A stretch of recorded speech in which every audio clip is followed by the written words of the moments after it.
Dear students, Namaste. Necessarily, we are once again through this online classes. In this video, let us discuss about the chapter that is Financial Statement 2. Financial Statement 2, wherein the preparation of trading and profit and loss account and balance sheet. In accounting, at the end of the year, as per matching concept, by the matching of all incomes and all expenses of a same accounting period, the profit or loss of the business is calculated, and also the financial statement, that is assets and liabilities, is to be ascertained, for which purpose final account is prepared. So final account means trading account and profit and loss account and balance sheet. I think in your regular class, that is in offline classes, the theory part is already completed. Yes, therefore directly I will take the 12-mark problem. Yes, here it is the problem. From the following trial balance, prepare trading and profit and loss account and balance sheet as on 31st March 2017. See here, direct incomes are there, direct expenses are there, indirect incomes are there, indirect expenses are there, assets are there, and liabilities are there.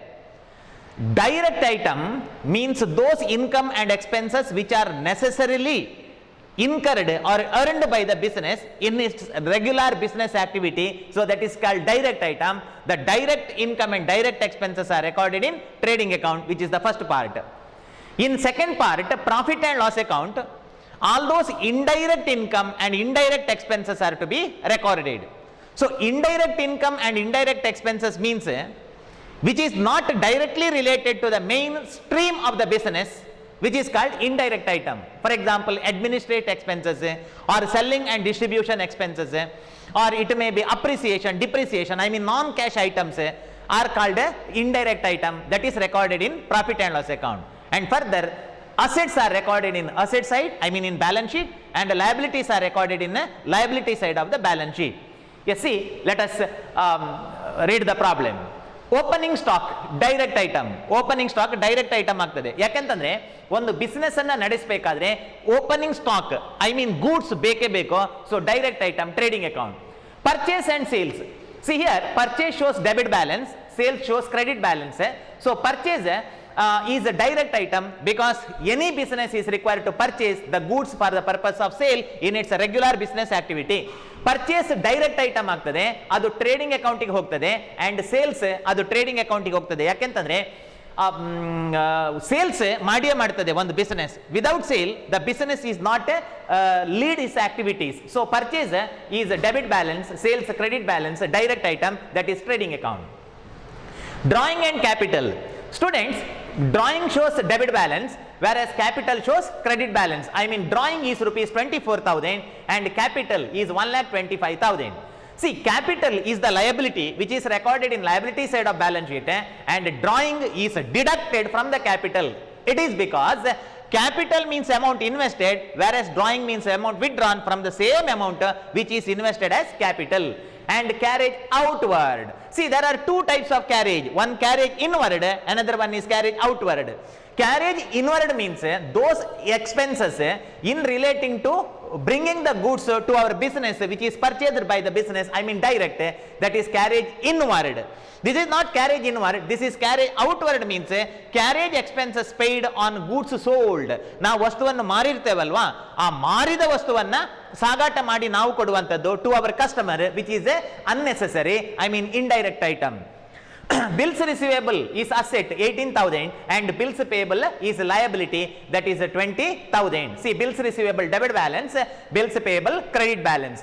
Oh, investment, which is our asset, it is recorded in asset side. I repeat, bills receivable asset, bills payable liability, investment is asset which is recorded in asset side of the balance sheet. Salary. Salary is given to office employees being convenience. Okay, ನಮ್ಮ ಅನುಕೂಲಕ್ಕೆ ಬೇಕಾಗಿ ನಾವು ಎಂಪ್ಲಾಯಿಯನ್ನು appoint ಮಾಡಿ ಅವರಿಗೆ salary ಕೊಡುವಂಥದ್ದು. So salary is indirect item, profit and loss account.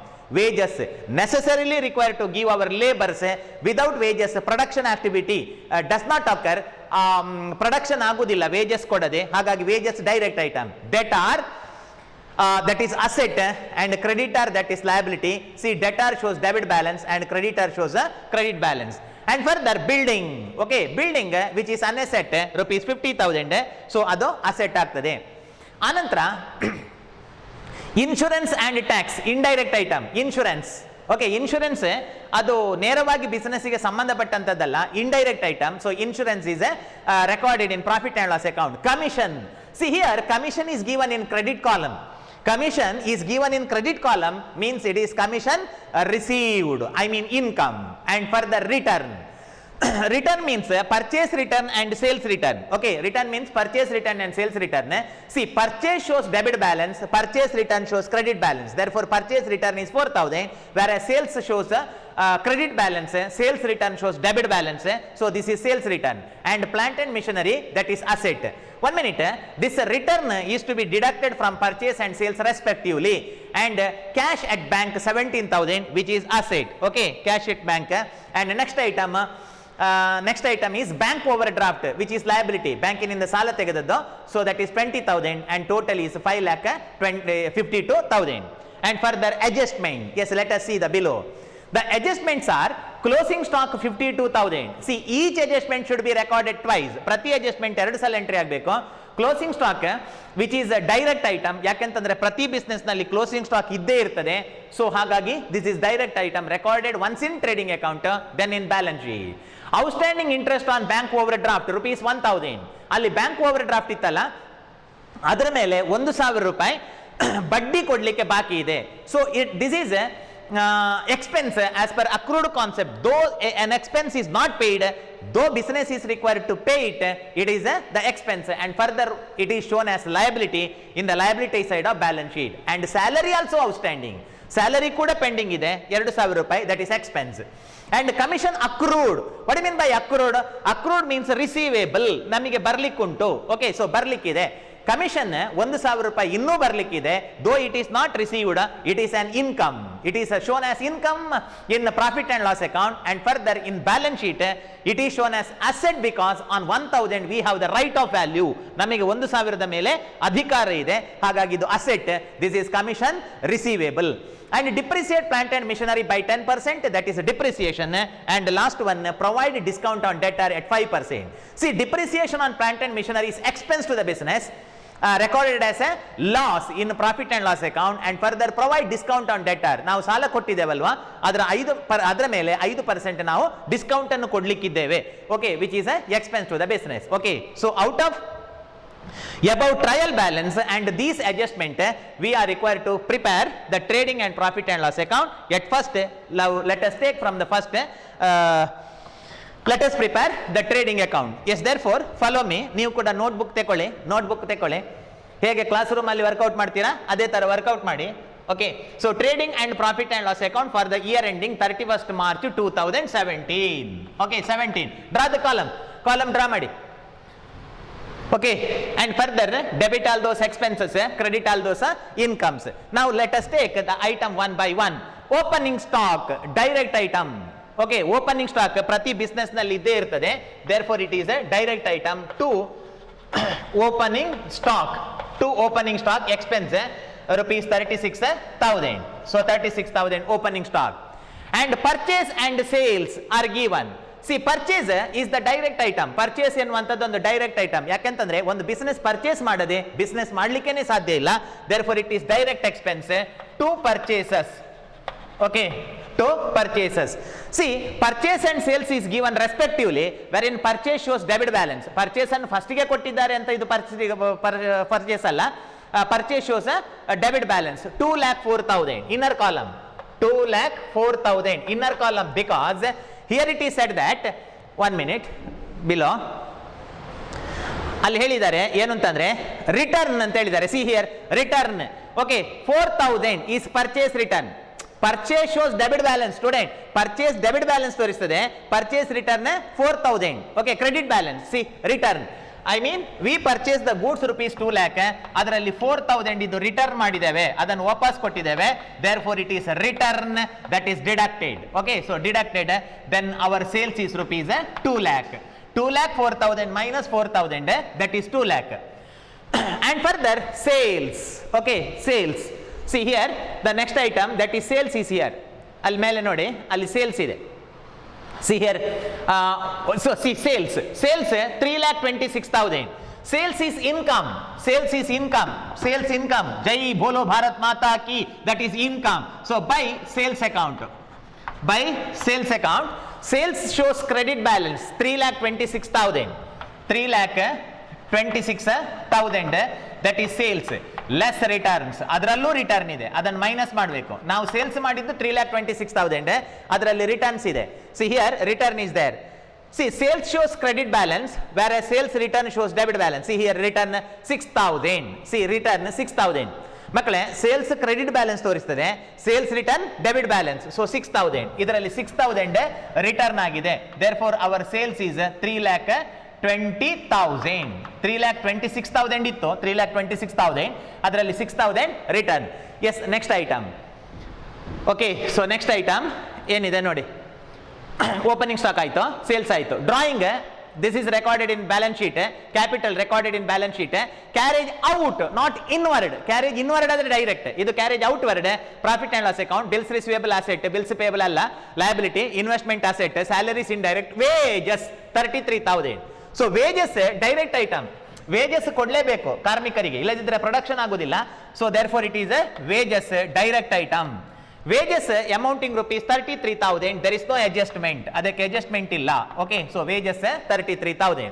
Deter asset, creditors that is liability. Building asset, asset ಇಲ್ಲಿ ಬರೀಲಿಕ್ಕಿಲ್ಲ, that is asset. Insurance and tax, insurance ಮಾಡುವಂಥದ್ದು being administration part, it is not the production part or trade part, ಅದು trade activity ಅಲ್ಲ ಅದು. So ಹಾಗಾಗಿ insurance ಅದು direct item ಅಲ್ಲ, ಮತ್ತೆ tax ಕೂಡ ಡೈರೆಕ್ಟ್ ಐಟಮ್ ಅಲ್ಲ, that is indirect. Yes, this is commission, I mean credit that is received. So commission receive ಆಗುವಂಥದ್ದು ಅದು ಪರ್ಚೇಸ್ ಅಂಡ್ ಸೇಲ್ಸ್ಗೆ ನೇರವಾಗಿ ಸಂಬಂಧಪಟ್ಟದ್ದಲ್ಲ. Here in trading account, which is the first part, we have to record only those item which are directly related to the trade. What mean by trade? Buying and selling of goods and services. Buying and selling of goods and services is called trade, and all those expenses which are directly related to such an purchase and sales are considered as an direct item. ಮಕ್ಕಳೇ, trade ಅಂದ್ರೆ goods ಅನ್ನ ತಗೊಳ್ಳೋದು ಮತ್ತೆ goods ಅನ್ನ ಮಾರೋದು. ಆ goods ಅನ್ನ purchase ಮಾಡೋದು ಮತ್ತು ಮಾರುವುದಕ್ಕೆ ಸಂಬಂಧಪಟ್ಟ, ಐ ಮೀನ್ ನೇರವಾಗಿ ಸಂಬಂಧಪಟ್ಟ, which are directly related to trading activity should be recorded in trading account. Here the salaries is not directly related. Salaries directly related ಅಲ್ಲ. ಸ್ಯಾಲರಿ ಯಾರಿಗೆ ಕೊಡುವಂಥದ್ದು? To the employee in the office. therefore salary is considered as an office expense. Extra employee ಅನ್ನ ತೆಕೊಂಡ್ರೆ, ನಮ್ಮ ಅನುಕೂಲಕ್ಕೆ ಹೆಚ್ಚು workers ಅನ್ನ, I mean employees ಅನ್ನ ತೆಕೊಂಡ್ರೆ, ಅವರಿಗೆ ಸಂಬಳ ಕೊಟ್ರೆ, so like that if but conditions are apply. Wages direct, wages ಕೊಡಲೇಬೇಕು, ವೇಜಸ್ ಕೊಡದಿದ್ರೆ ಪ್ರೊಡಕ್ಷನ್ ಆಗುದಿಲ್ಲ. Yes, therefore wages is considered as a direct item. And debtor asset, creditor that is liability, building that is asset, insurance and tax.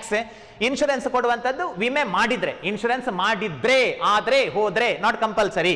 And commission middle man ಇಂದ ಬರುವಂಥದ್ದು. Okay, middle man ಇಂದ ಬರುವಂಥದ್ದು appoint ಮಾಡಿಕೊಂಡ್ರೆ, ಆದ್ರೆ ಹೋದ್ರೆ, not compulsory. And return already recorded, return ಅನ್ನು ಬರೆದಿದ್ದೇವೆ. And further plant and missionary asset, cash at bank asset. Next, bank overdraft is liability total. And further in adjustment, let us see adjustment. In adjustment, one item is there which is direct item, closing stock 52,000. See, closing stock 52,000 ನಮ್ಮ ವ್ಯಾಪಾರದಲ್ಲಿ ನಾವು business ಮಾಡ್ತಾ 50,000 ನ goods business ನಲ್ಲಿ ಉಳಿದಿದೆ. I mean which is the direct item, I mean direct income. Okay, so there it should be recorded. So by closing stock, by closing stock. So by closing stock rupees 52,000.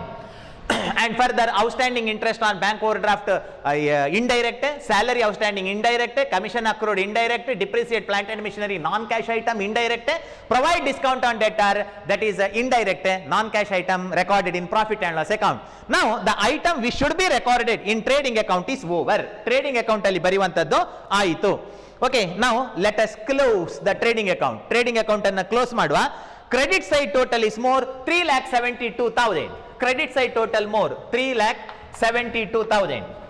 3,72,000 ನೀವು ಕೂಡ calculate ಮಾಡಿ ನಿಮ್ಮ calculator ಅಲ್ಲಿ. 3,72,000 which is the total. 3,72,000 which is the total. I mean credit side is more, I mean income is more. And balance is 1,03,000. Here balance is, ಅದರ balance ನೀವು ನೋಡಿ calculator ಅಲ್ಲಿ 1,03,000 is the balance. 1,03,000 is the balance, which is called gross profit. Direct income minus direct expense is called gross profit. So it is a gross profit carried down. Gross profit carried down, it is addressed to profit and loss account. ಅದನ್ನು profit and loss account ಗೆ ಕೊಂಡೋಗೋದು to the next part. Therefore you have to write to profit and loss account, write in bracket gross profit carried down, right in bracket gross profit carried down. Oh, now we completed the trading account. ಅಲ್ಲಿಗೆ trading account ಆಯಿತು. Now let us continue the profit and loss account by trading account. Trading account ಇಂದ ಬಂದದ್ದು. Okay, by trading account 1,03,000 right in bracket gross profit brought down. 1,03,000 gross profit brought down.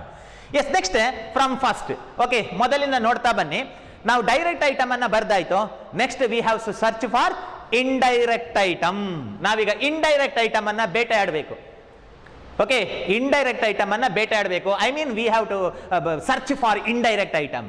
What do you mean by indirect item? Indirect item means indirect income and indirect expenses which are not directly related to the trading activity, which are called the administrative and which are called selling and distribution, which are called non-cash items, etc.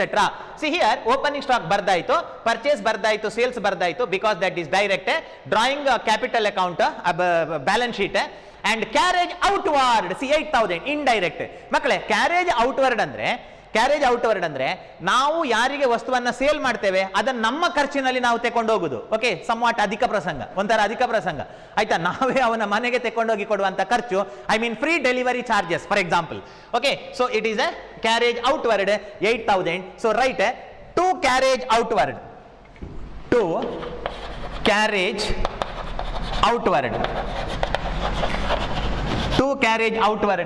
so that is 8,000. To carriage outward, that is 8,000. Okay, carriage outward. Bills receivable asset, bills payable liability, investment asset, salaries 38,000.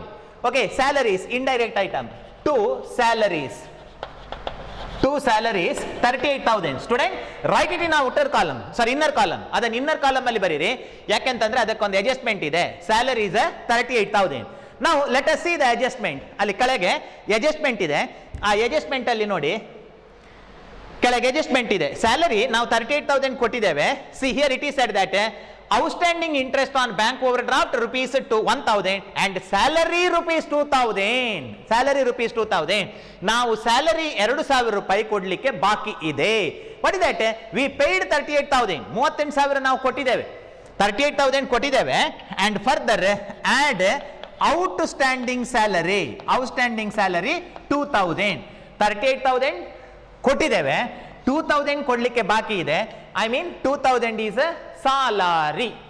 Okay, ಅದು ಸಾಲ ಇದೆ, 2,000 ಸಾಲ ಇದೆ. Whatever it may be, the total salary of the period 31st March 2017 is 40,000. ನೋಡಿ, ಇಲ್ಲಿ 38,000 salary ಕೊಟ್ಟಿದ್ದೇವೆ, 2,000 ಕೊಡ್ಲಿಕ್ಕೆ ಬಾಕಿ ಇದೆ. ಹಾಗಾದ್ರೆ ಟೋಟಲ್ ಸ್ಯಾಲರಿ ಎಷ್ಟು? That is 40,000 and further 2,000 is pending. No, 2,000 ಬಾಕಿ ಇದೆ ಅಲ್ವಾ. ಸೊ ಹಾಗಾಗಿ it is once again recorded in balance sheet ಅಲ್ಲಿ ಬರಿಬೇಕು 2,000 ರೂಪಾಯಿಯನ್ನು ಬೀಯಿಂಗ್ ಲಯಬಿಲಿಟಿ. ಎಸ್, ನೆಕ್ಸ್ಟ್ ಮೇಲೆ ನೋಡಿ, till salaries we adjusted. Salary ತನಕ ಆಯ್ತಲ್ಲ. Okay, salary. Yes, next wages, that is recorded direct item, debtor asset, creditor liability, building asset, insurance and tax 8,000. Okay, insurance and tax, that is 8,000. So that is a indirect item. Okay, insurance and tax. Yes, therefore write, continue here to insurance and tax. Insurance and tax. Insurance and tax, what is the amount? Insurance and tax rupees 8,000. ಅದಕ್ಕೆ adjustment ಇಲ್ಲ. Okay, there is no adjustment. Insurance and tax. Arre baba, commission, income, credit side. Okay, here it is credit side. See, commission credit ಅಲ್ಲಿ ಇದೆ, not debit, credit. So commission debit ಅಲ್ಲಿ ಇದ್ರೆ ಖರ್ಚು, commission paid. ಅದು ಇಲ್ಲಿ credit column ಅಲ್ಲಿ ಇದ್ರೆ that is commission received. Okay, it is commission received, therefore it is income. Right, by commission, COMMISSION, by commission.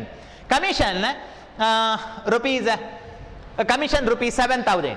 Okay commission rupees 7,000 right it inner column. ಅದನ್ನು inner column ಅಲ್ಲಿ ಬರೀರಿ. ಯಾಕೆಂತಂದ್ರೆ commission 7,000 okay which is given as credit, therefore it is recorded on credit. see here credit ಅಲ್ಲಿ ಬರಿಬೇಕು. and further one adjustment is there. ಕೆಳಗೆ ನೋಡಿ ಅಲ್ಲಿ ಒಂದು ಅಡ್ಜಸ್ಟ್ಮೆಂಟ್ ಇದೆ to the commission. Okay the adjustment ಇದೆ ನೋಡಿ. Commission accrued rupees 1,000. What mean by accrued? ಬರ್ಲಿಕ್ಕಿದೆ. ಅಕ್ರೂಡ್ ಅಂದ್ರೆ ನಮಗೆ ಬರ್ಲಿಕ್ಕುಂಟು, means receivable. I mean we received commission of rupees 7,000 already. ನಾವು 7,000 ರೂಪಾಯಿ ಕಮಿಷನ್ ಅನ್ನ ಆಲ್ರೆಡಿ ಪಡೆದಿದ್ದೇವೆ, already received. And further plus outstanding commission of this period. Okay plus outstanding commission of this period that is 1,000. 7,000 ರೂಪಾಯಿ ಬಂದಿದೆ, 1,000 ರೂಪಾಯಿ ಬರ್ಲಿಕ್ಕೆ ಬಾಕಿ ಇದೆ. The total commission of this period is 8,000. ಬಂದಿರ್ಲಿ ಬರದಿರ್ಲಿ ಬರಬೇಕಾದದ್ದು ಹೌದಾದ amount that is 8,000 is recorded. And further ಏನಿದೆ ಮೇಲೇನಿದೆ ದಟ್ ಈಸ್ ಕಮಿಷನ್ ಆಯ್ತಲ್ಲ. Yes commission return already adjusted. Plant and machinery that is asset, cash at bank asset, bank overdraft that is liability. And next refer the adjustments. Okay adjustment ಅಲ್ಲಿ ಯಾವ್ದಾದ್ರೂ adjustment pending ಆಯ್ತಾ ನೋಡಿ. Closing stock 52,000 already adjusted. ನೋಡಿ ಇಲ್ಲಿ ಇದೆ 52,000 closing stock ಇಲ್ಲಿ ಆಗಿದೆ. Closing stock adjust ಮಾಡಿದ್ದೇವೆ, ಸಿಹಿ ಇಲ್ಲಿ ಅದು ಅಡ್ಜಸ್ಟ್ ಆಯ್ತು. and outstanding interest on bank overdraft rupees 1,000 it is not yet recorded. ಇದು ಇನ್ನೂ ರೆಕಾರ್ಡ್ ಆಗಲಿಲ್ಲ ನೋಡಿ. ಅಲ್ಲಿ ಬ್ಯಾಂಕ್ ಓವರ್ ಡ್ರಾಫ್ಟ್ ಇತ್ತಲ್ಲ, ಮೇಲೆ ಬ್ಯಾಂಕಿನಿಂದ ಸಾಲ ಇತ್ತಲ್ಲ, ಅದರ ಮೇಲೆ 1,000 ರೂಪಾಯಿ ಬಡ್ಡಿ ಕೊಡ್ಲಿಕ್ಕೆ ಬಾಕಿ ಇದೆ. 1,000 interest is outstanding. though 1,000 interest is outstanding, it is shown as expense according to accrued concept. ಕೊಟ್ಟಿರ್ಲಿ ಕೊಡದಿರ್ಲಿ ಕೊಡಬೇಕಾದದ್ದು ಹೌದಾ? ಎಸ್ ಹೌದು, ಹಾಗಾದ್ರೆ expense. To outstanding interest on bank overdraft. Bank overdraft outstanding interest on bank overdraft rupees 1,000. ಮಕ್ಕಳ ನೀವು ಕೂಡ record ಮಾಡಿ, ನೀವು ಕೂಡ ಬರೀರಿ ಆಯ್ತಾ, ಜಸ್ಟ್ ವಿಡಿಯೋ ನೋಡಬೇಡಿ. Outstanding interest on bank overdraft rupees 1,000. Commission accrued 1,000 adjusted. and further depreciate plant and machinery by 10%. depreciation that is the loss. to depreciation on plant and machinery. depreciation on plant and machinery. see depreciation on plant and machinery, let us see what is the value of plant and machinery. ಮೇಲೆ ನೋಡಿ 10% ಆಯ್ತಾ, ನೆನಪಿಡಿ 10%. So ಮೇಲೆ ನೋಡಿ plant and missionary ಎಷ್ಟಿದೆ ಅಂತ. S plant and missionary 60,000 ನೋಡಿ ಇಲ್ಲಿ 60,000 on 60,000 at the rate of 10%. on 60,000 at the rate of 10%, that is 6,000 is the depreciation on plant and machinery. and next once again the last adjustment. ಮತ್ತೊಮ್ಮೆ ಅಡ್ಜಸ್ಟ್ಮೆಂಟಿಗೆ ಹೋಗಿ ಆಯ್ತಾ. Provide discount on debtor ಎಟ್ 5%. ನಾವು ಏನು ಸಾಲ ಕೊಟ್ಟಿದ್ದೇವೆ that is called debtor. ಸಾಲ ಕೊಟ್ಟದ್ದು discount ಆಗುವುದು, ನಾವು ಸಾಲ ಕೊಟ್ಟದ್ದು ಕಮ್ಮಿ ಆಗುವುದು. I mean that is the loss to the business. therefore it is recorded here in debit side of profit and loss account to discount on debtor. to discount on debtors. you see what is the value of debtor. ಮೇಲೆ ನೋಡಿ ಆಯ್ತಾ. ಮೇಲೆ PPT ಅನ್ನು ದಿನೇಶ್ ಅಣ್ಣ ಮೇಲೆ ಕೆಳಗೆ ಮಾಡ್ತಾ ಇದ್ದಾರೆ ಆಯ್ತಾ. Yes okay. Debtor that is 40,000 on 40,000 at the rate of 5%. okay on 40,000 at the rate of 5%, that is 2,000. okay 4,20 that is 2,000 is the discount on debtor. ನಾವು ಏನು ಸಾಲ ಕೊಟ್ಟಿದ್ದೇವೆ ಅದರಲ್ಲಿ 5% ನಾವು ಡಿಸ್ಕೌಂಟ್ ಕೊಡ್ತೇವೆ. we are going to lose our asset, therefore it is expense. yes over. ಅಲ್ಲಿಗೆ ಮುಗಿಯಿತು. Okay ಅಲ್ಲಿಗೆ ಪ್ರಾಫಿಟ್ ಆ್ಯಂಡ್ ಲಾಸ್ ಅಕೌಂಟ್ ಆಯಿತು. ನೆಕ್ಸ್ಟ್ ಬ್ಯಾಲೆನ್ಸ್ ಶೀಟ್ ಮಾಡಬೇಕು. 1 minute. ನಾವು let us close the profit and loss account. C in which side total is more? The total is more in credit side. Okay 1,11,000 credit side ನೋಡಿ 1,11,000 ಇದೆ. 1,11,000 what is that? 1,11,000 1,03,000 plus 8,000 ನೋಡಿ ಇಲ್ಲಿ 1,03,000 plus 8,000 that is 1,12,000. same total here 1,11,000 not 12, I am sorry, that is 1,11,000. and further the difference of rupees 46,000 ನೀವು calculate ಮಾಡಿ ನೋಡಿ ಅಂತೆ. 46,000 difference ಇದೆ. I mean that is the net profit, right? to net profit carried down to capital account.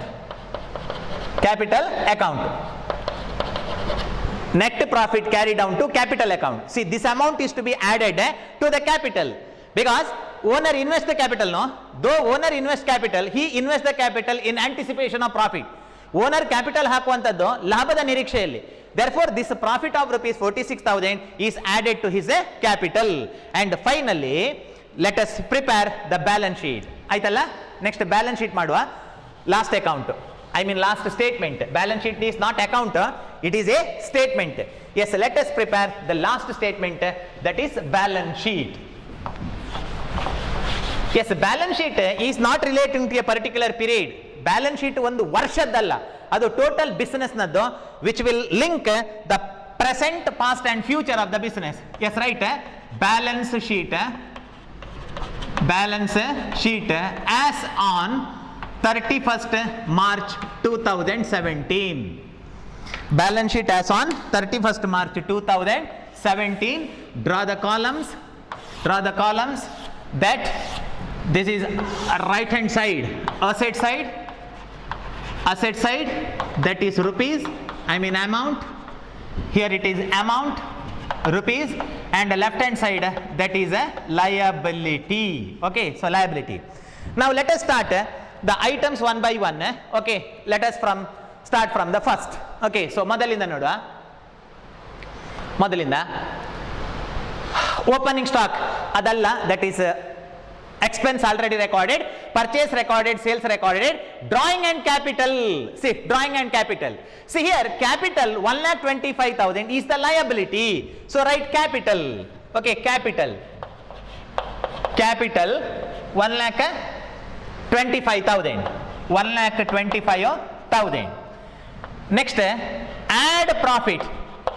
Add net profit. ಆ profit ಅನ್ನು add ಮಾಡಬೇಕು. add net profit. ನೋಡಿ ಇಲ್ಲಿ ಸಿಕ್ಕಿದ ಆನ್ಸರ್. net profit 46,000 ಅನ್ನು ಆಡ್ ಮಾಡಬೇಕು. Okay, this profit 46,000 is to be added. See here, 46,000 net profit. Okay, 46,000 ಅನ್ನು add ಮಾಡಿತು. 46,000 ಆಡ್ ಮಾಡಿತು. ಆನಂತರ less drawings. Why drawing is deducted? Drawing is deducted because the drawing means the amount withdrawn by the proprietor from the business. 1,25,000 ಅವ ಹಾಕಿದ ಹಣದಿಂದ ಅವ drawing ಮನೆಗೆ ತಕೊಂಡು ಹೋಗ್ತಾನೆ. ಡ್ರಾಯಿಂಗ್ 24,000. See here, 24,000 withdraw ಮಾಡ್ತಾನೆ. So what is the result? Capital 1,25,000, add net profit, less drawings. Okay, 24,000.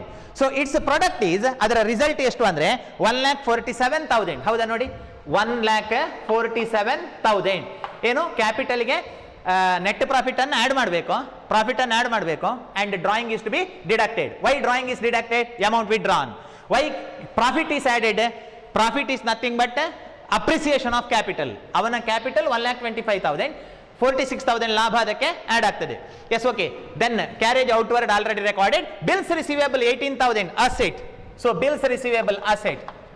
Bills receivable, that is asset. Bills receivable, that is 18,000, which is asset. And bills payable, that is 20,000, that is liability. And investment asset, problem ನೋಡ್ತಾ ಇರಿ. Investment, that is asset 10,000. Investment asset 10,000. See here, bills payable liability. Okay, bills payable liability. Bills payable liability. Bills payable 20,000 liability. Investment asset. See, bills receivable asset. ಇಲ್ಲಿ ನೋಡಿ, bills receivable asset, bills payable liability. Okay, bills receivable shows debit balance, bills payable shows credit balance. Investment asset, salaries expense already ಬರ್ದಿದ್ದೇವೆ, wages expense already ಬರ್ದಿದ್ದೇವೆ. Debtor 40,000. Debtor 40,000. Yes, debtors 40,000 less discount. ನೋಡಿ ಇಲ್ಲಿ discount ಇದೆ ನೋಡಿ, ಇದು 40,000. Okay, 40,000. So 40,000 discount 2,000. ನೋಡಿ ಇಲ್ಲಿ discount on deter 2,000, ಅದನ್ನು minus ಮಾಡಬೇಕು. So 2,000 is to be deducted. Its result is 38,000. Okay, debtors 38,000. ಎಲ್ಲಿದೆ ಡೆಟಾರ್? ಎಸ್, ಡೆಟಾರ್ 40,000 ಇತ್ತು. ಆ 40,000 ಅಲ್ಲಿ 2000 ಡಿಸ್ಕೌಂಟ್ ಆಗುತ್ತೆ 38,000. And further creditor 50,000, no adjustment, creditors 50,000, creditors 50,000, liability, no adjustment. Building asset, building asti, okay, building asset, see here, building asset, building that is asset 50,000, 50,000. ಆದರೆ building ನ ಮೇಲೆ ಇಲ್ಲ, ಅದು ಮಿಷನರಿ ಮೇಲೆ. Okay, depreciation on plant and machinery. So building 50,000 outer column, no adjustment. Okay, 50,000 outer column, building. Yes, next insurance and tax, that is indirect expense already recorded. Adu asset alla liability alla. Commission bardagide, return bardagide. Plant and machinery 60,000 asset.